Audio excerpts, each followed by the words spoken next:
Welcome to study channel. मेरा नाम है मोहम्मद कैसर। बात करेंगे इस वीडियो में 3 सबसे महत्वपूर्ण अपडेट की जो आप लोग लगातार पूछते हैं। पहला, यूपी टीजीटी पीजीटी 2022 का परीक्षा कब तक हो सकता है।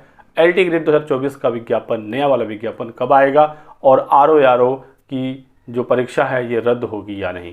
बने रहिएगा हमारे साथ तीनों अपडेट के लिए। चलिए शुरू करते हैं इस वीडियो को। सबसे पहले 2022 टीजीटी पीजीटी की बात करते हैं। एग्ज़ाम आपका कराया जाएगा, ये तय है, ठीक है। लोकसभा चुनाव के बाद ही आपकी परीक्षा होनी है। नए आयोग को लेकर अपडेट ये है कि अध्यक्ष और सदस्य की नियुक्ति की कार्रवाई बिल्कुल अंतिम दौर में है। कभी भी नियुक्ति हो सकता है, कभी भी इसका ऑफिशियल ऐलान हो सकता है, ठीक है। लेकिन चुनाव से पहले परीक्षा पॉसिबल नहीं है। मार्च में आचार संहिता लग जाएगा, अप्रैल मई तक चुनाव और उसके नतीजे घोषित होंगे, तो जून जुलाई या इसके बाद आपका एग्ज़ाम कभी भी कराया जा सकता है। आप लोग जुलाई अगस्त मानकर अपनी तैयारी करिए। आपके पास जो 4-5 महीने हैं इसका आप बेजोड़ फ़ायदा उठाइए। बहुत बच्चे पूछ रहे थे कि क्या हमारे परीक्षा में जीएस पूछा जाएगा, तो ऐसा नहीं है। जो भी न्यूज़ आपने देखी है वो सब नई भर्तियों के लिए है। आपके विज्ञापन में कोई भी बदलाव नहीं होगा। तो जो विज्ञापन आपका आया था आपका उसी के आधार पर भर्ती पूरा कराया जाएगा। सिर्फ और सिर्फ विषय ही आपसे पूछे जाएंगे, चाहे टीजीटी हो या पीजीटी हो, ठीक है। टेट वाला भी खबर नई भर्तियों के लिए है। टेट आपकी भर्ती में अनिवार्य नहीं होगा, तो आप टेंशन न लीजिए।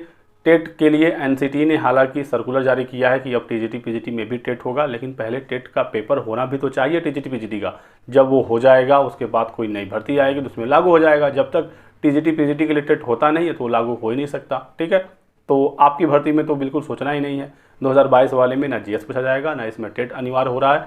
तो ये बात आप क्लियरली समझते रहिएगा। नए अभ्यर्थियों को इस भर्ती में मौका नहीं मिलेगा। तो जो लोग आवेदन किए थे पिछली बार वही लोग यहाँ पर फिर से परीक्षा दे पाएंगे। 4163 सीटें हैं। सीटों की संख्या भी नहीं बढ़ रही है। अभ्यर्थियों ने काफ़ी आंदोलन किया कि सीटों की संख्या को बढ़ाया जाए, इसमें नए सीटों को जोड़ा जाए, लेकिन ये नहीं हो पाया है। तो सिर्फ 4163 पदों पर ही ये भर्ती कराई जाएगी। नई भर्ती में हालांकि खबर आ रही है कि अच्छे खासे पद होंगे, लेकिन जब नया आयोग सक्रिय हो जाएगा, 2022 वालों का परीक्षा हो जाएगा, असिस्टेंट प्रोफेसर 2022 का एग्ज़ाम हो जाएगा, उसके बाद ही कोई नई भर्ती टीजीटी पीजीटी की निकल सकेगी। तो उसमें अभी ज़्यादा समय लगेगा। एलटी ग्रेड को लेकर बात करते हैं। एलटी ग्रेड 2024 का नया विज्ञापन भी अब अपडेट यही है कि लोकसभा चुनाव के बाद ही आएगा। समकक्ष अर्हता वाला मामला अभी तक पूरी तरीके से हल नहीं हो पाया है। यही कारण है कि इस विज्ञापन में काफ़ी ज़्यादा डिले हो गया।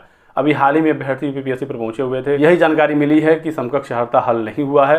तो जब तक शासन की तरफ से हरी झंडी नहीं मिलती है समकक्ष अर्हता को लेकर, आपका विज्ञापन जारी नहीं होगा। फिलहाल तो यूपीपीएससी अभी आरओ में व्यस्त है कि उसका क्या करना है, क्योंकि आपको पता ही है कि अभ्यर्थी आंदोलन कर रहे हैं और हजारों प्रत्यावेदन यूपीपीएससी को मिले। छात्रों ने साक्ष्य प्रोवाइड किए हैं कि इस भर्ती का पेपर लीक हो गया था, इसे रद्द किया जाए। देखते हैं आरओ का क्या होता है। एग्जाम रद्द होने के चांसेस इसके भी काफ़ी ज़्यादा हैं। 1-2 दिन में आरओ को लेकर भी जानकारी मिल जाएगी, ठीक है। और एलटी ग्रेड को लेकर यही अपडेट है कि आपका भी जो विज्ञापन है ये लोकसभा चुनाव के बाद आएगा। 7 से 8 हज़ार के आसपास इसमें पद हो सकते हैं। ग्रेजुएशन प्लस बीएड इसकी योग्यता होती है। संबंधित विषय से आपका स्नातक होना चाहिए और बीएड होना चाहिए। ये भी जानकारी निकल कर आई है कि इस बार की एलटी ग्रेड में प्री और मेंस देखने को मिलेगा। ये एक बहुत बड़ा बदलाव होगा नई वाली भर्ती में कि अब एलटी ग्रेड में प्री मेंस होगा। इंटरव्यू इसमें पहले भी नहीं था और अभी भी नहीं रहेगा। तो ये 3 महत्वपूर्ण अपडेट थी आप सभी लोगों के लिए। वीडियो को लाइक करिएगा, चैनल को सब्सक्राइब करना और हमारे साथ बने रहें। Thanks for watching.